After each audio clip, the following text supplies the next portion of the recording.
Hello everyone. As promised in this video, I'm going to show you how to scan the surrounding of a robot or any environment, in this case with a SCARA robot and a 2D non-scanning LIDAR that is bolted to the end effector of the robot. In this case, our LIDAR is a little bit old and it only scans up to 240 degrees. As you can see in the back of the robot, it is not going to scan even 90 degrees at all, and the scan, as you can see, is in a counterclockwise direction, and the accuracy is plus minus 1% for distance and 0.36, about a third of a degree.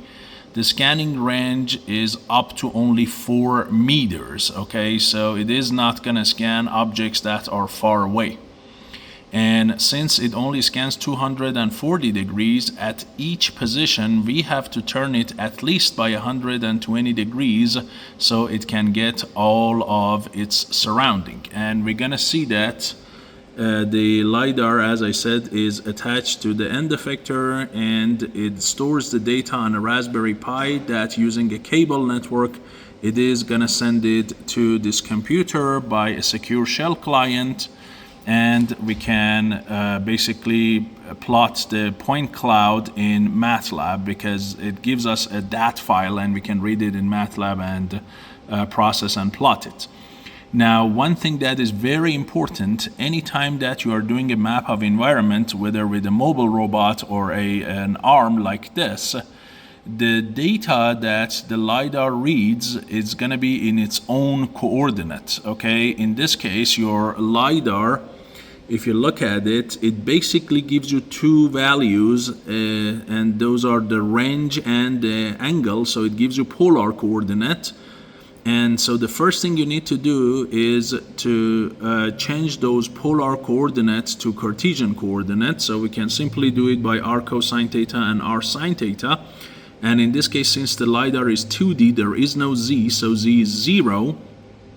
Now the LIDAR data has to go to the end effector coordinate, and then the end effector data should go back to the world coordinate. And in this case, the world coordinate, as I'll show you, is on the table, and you'll see the x and the y axis of it when I go over the robot. Okay, so all the data from the sensor should go to end effector and then to the world coordinate. And here, this bottom line shows the transformation. So you see that my LIDAR data is first rotated for 45 degrees along the z-axis and then goes down by 50 degrees along the z-axis. And then this here inside the parentheses is the data in the end effector, so that is P in the end effector. And then the data in the end effector will be multiplied by a rotation matrix T of end effector in base and added to a position R of end effector in base, okay? And that T of E in B and R of E in B, they are both basically coming from your position and orientation for those points at which you do the scan, right? So they are coming from either forward or inverse kinematics, depending on how you define the points. In this case, if we go over the pack code, you'll see that I have defined my points in the pack code as position. So the coordinates that you see in this point sig, right, this vector, it is basically position. What are they? They are x, y, z, and the total z angle of the end effector. You might call it psi or anything. Okay, so clearly I can just grab x, y, z, the first three coordinates, and those are simply going to be r of the end effector in base. And then that last entry, that angle, is basically going to give me this t here, right? So if we go back to our equation, that's basically what I wrote for you here. And you might say, what is that negative 50 and 45? that's basically how your LIDAR is attached to the end effector. The end effector frame and the LIDAR frame are not the same, although their position and orientation are fixed with respect to each other, but they are not zero. So there is a 50 mil offset from the center of the LIDAR coordinate to the center of the end effector. You see the LIDAR is below the end effector, so there is some 50 mil offset, and it's also rotated for 45 degrees with respect to the end effector, so that should also be taken into the consideration if you want to do the job right. Okay, so and those are all done in the MATLAB code when I read the DAT file and basically do the transformation. So this is the pack code, as you can see. The program is called LIDAR. I define a vector with 32 entries as position, and they are for 4 set of points. As you can see, each 8 points, they have the same X and Y. The Z gradually changes from 120 to 210, 30 mil each time goes up. And then at each XYZ, you have 2 angles, a 0 and then rotate by 180, as I said, to get all of the surrounding, because your maximum angle for scanning is 240 in this case. And then here I do the take arm, and then I approach the first point, and then with the for loop, I use a move L and go from one point to the next, to the next, and to the next. And how do I activate the LIDAR and read the data from the LIDAR? Here you can see the set IO command and the reset IO command. And those are the ones that will open up that relay, so it sends the data for some duration to the Raspberry Pi. And you see I use some delay here. Those delays are used to give enough time for the data to be transferred from the LIDAR to the Raspberry Pi, because when the LIDAR starts, it keeps sending data back to back. It never stops. It's up to you to only open up the RPi input gate for so much of time and read so much of data, and then close it, so the stream of the data does not come and make your final DAT file super large. Okay, so those delays that you have, especially the one between set and reset, that 200 one, that is the one that determines the size of your DAT file. Okay, and you see I'm using a buzzer also to show that I'm in a scanning position and moving out of the scan position, going to the next one. So this is my total pack code, and as I said, I'm connecting to the Raspberry Pi here with a secure shell client. And look here, when I start running the LIDAR and start getting the data, look, you see pin is high, high, high. When the pin is high, nothing is going to go from the LIDAR to the RPi. But as soon as I run my code on the SCARA and those set and reset IO start to happen, then the pin goes from high to low for 200 milliseconds. The data transfers, then goes back high again and closes, and then goes back. And you see this guy goes high, low, high, low. Okay, so let's go over the robot now so I can show you the setup for the robot.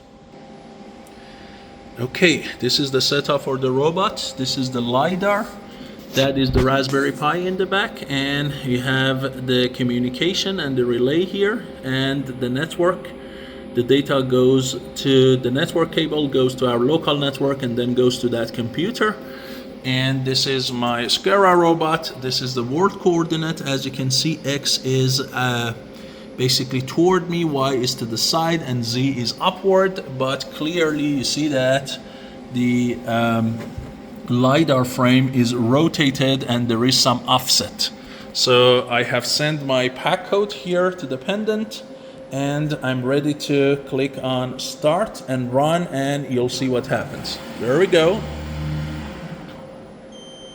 So each time it does a beep for 200 milliseconds, the data is going to be transferred to the Raspberry Pi and stored in a DAT file, for which I specify the name, called it lidardata.dat.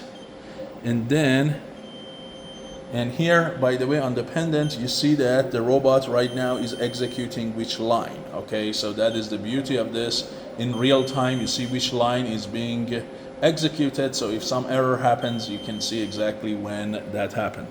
So here you see it goes to each X and Y position, and Z does a 180 rotation to catch all of the surrounding, then moves up and repeats the same thing, and then again moves up and repeats the same thing, and it does that for 4 sets of X and Y, 4 sets of Z, okay, and 2 angles.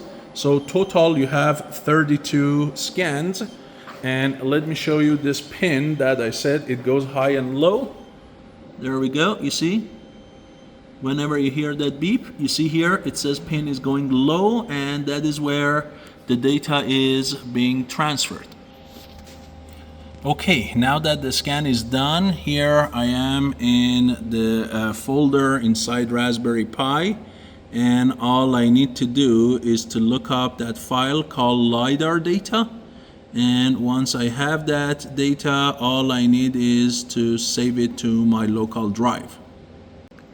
Okay, so here we have the LIDAR data. So we can right click on it and then download it to our local folder right here. And once we have that, then we can go to MATLAB, and then here is the MATLAB. All those points are here again because I need them for the transformations, and I read the data, I perform those transformations in those 2 formulas, and then I use plot3 to plot it. And if you do that, here is the result.